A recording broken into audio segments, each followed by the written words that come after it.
Central Board of Trustees of EPFO gives its approval for a simplified and liberalized partial withdrawal system for subscribers. Members can now withdraw 100% of their eligible balance.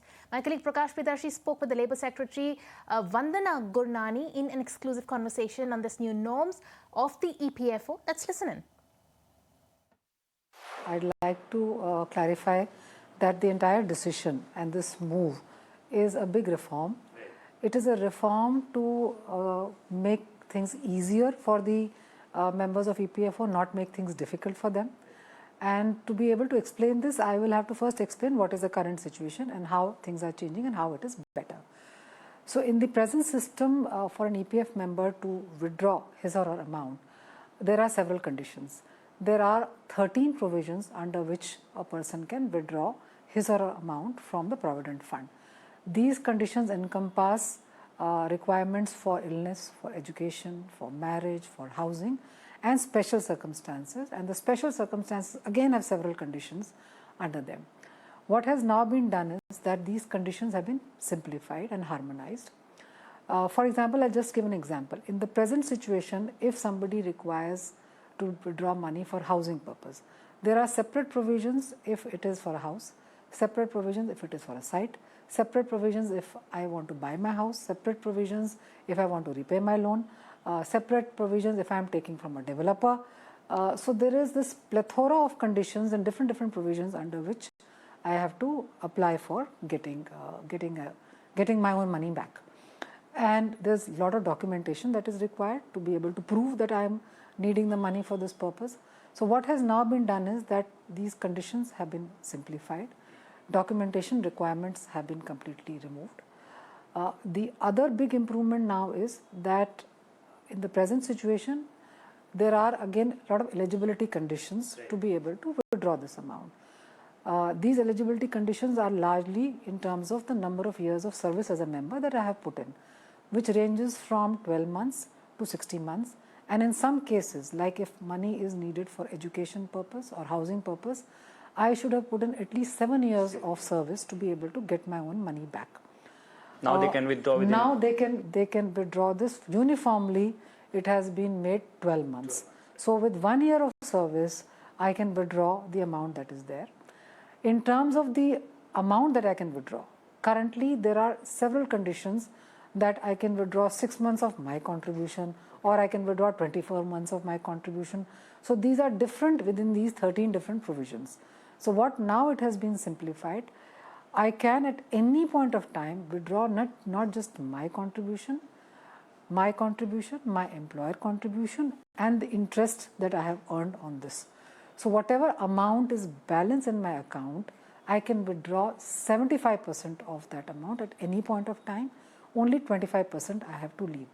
So the result of these changes... So essentially this is the point where it has been said that the 100% amount could be withdrawn, which is eligible amount. So essentially what you are saying is that 100% of the 75% amount. Yes. Right, ma'am? So this 75% can be fully withdrawn.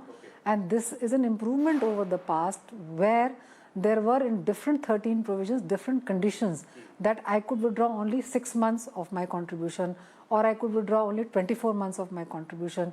So these were varying across various types of uses for which I needed my money. And these were limiting in terms of amount because I could not withdraw as much as what I can withdraw now. By way of a simple numerical example, since a lot of EPFO members have their wages below 15,000, which is the wage ceiling. These are the people, if somebody has wage below 15,000, has worked for 35 years, has never withdrawn any amount, that person will have an accumulated money at the time of retirement of about 14 lakh rupees.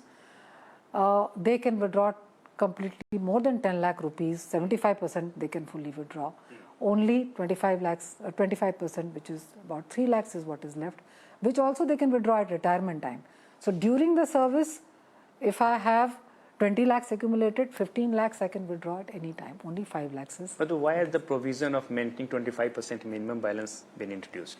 Yeah, so this minimum balance also has been introduced because what is currently being seen is that for the people at the lower end, about 50% of the members have only 20,000 rupees that is left in their account.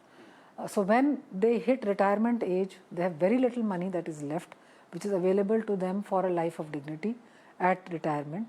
And therefore, by insisting that 25% amount is kept, it is only to ensure that some money is left at the time of retirement for a person to live a life of dignity. So it's a balance between my ability to withdraw whatever has been accumulated, which compared to the prior situation or the present situation is much more than I could withdraw now, and keeping a minimum balance which will be available to me at the time of retirement.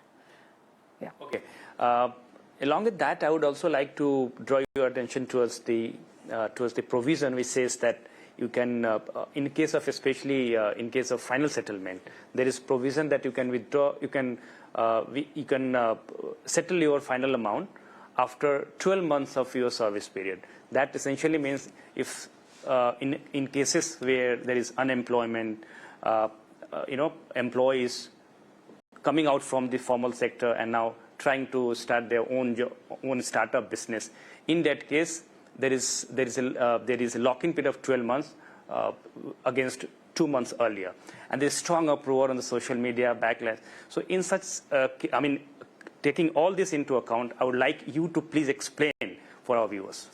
Yeah, so I think what it essentially says is that 75% of the accumulated amount can be withdrawn, which, as I said, is much more than what could be withdrawn. So even in case of unemployment or in case of moving from formal to self-employment, 75% can be fully withdrawn of whatever the balance is.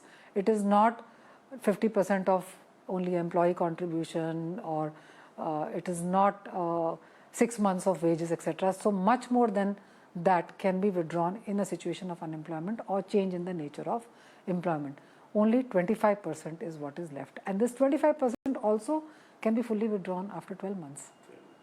But in case where employee or subscriber want to start up their own business, want to start their own startup or business, don't you think that this provision is a little regressive for them to lock their at least 25% amount for 12 months?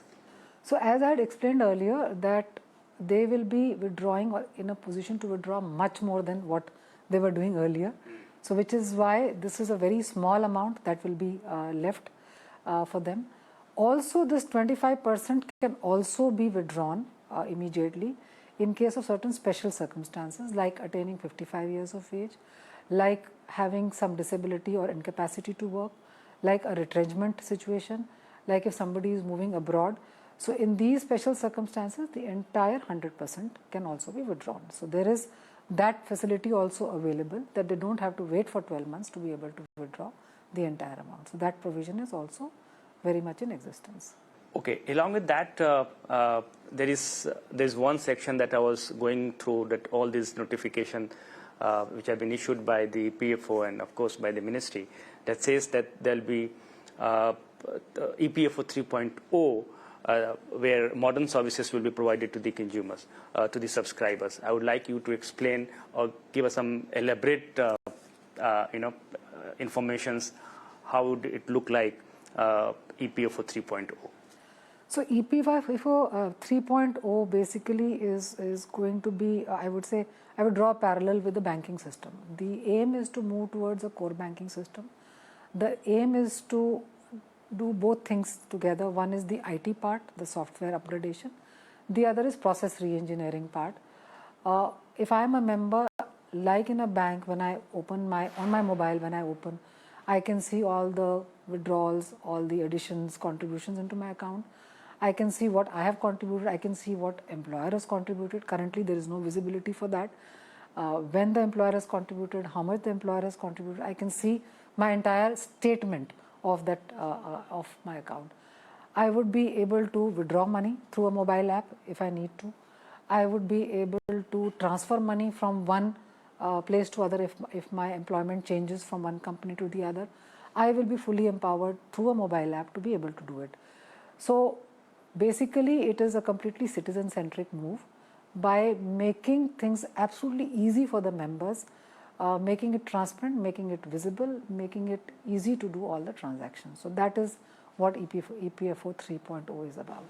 Ma'am, I would also like to understand the rationale behind the provision to lock 25% amount in case of unemployment. So if someone is unemployed, being retrenched, not in the service, so why this provision has been introduced to lock their 25% amount? For retrenchment, entire 100% can be withdrawn, as I had mentioned. For other situation, as I had said, that since the withdrawal will be much more than before. Earlier, there were too many conditions on withdrawal. So now the conditions and preconditions and the rigidities for withdrawal have been completely removed. So very easily people can withdraw at any point of time 75% of the balance. So at one end, this withdrawal has been completely made easy. So much more money can be withdrawn. It can be withdrawn much faster. It can be withdrawn much earlier. Just with 12 months of service, it can be withdrawn. Just to balance that, only 25% is kept in terms of providing a long-term social security, because as has been seen, there are a lot of people at the lower end of the spectrum have hardly anything left in their accounts. So just to make sure that some small amount is left with them to provide long-term social security and to be able to provide for them and their family in case of any eventuality, that minimum amount is kept. But I would again like to clarify that they will be able to withdraw much more than what they are doing currently. Ma'am, there is a proposal before you, in fact, before the ministry, to allow subscriber to withdraw their money through ATMs. When can you expect this provision to be implemented? So as I said, EPFO 3.0, when we move on to a core banking system and when we are able to integrate the entire backend systems onto a mobile based app, that's when this would come.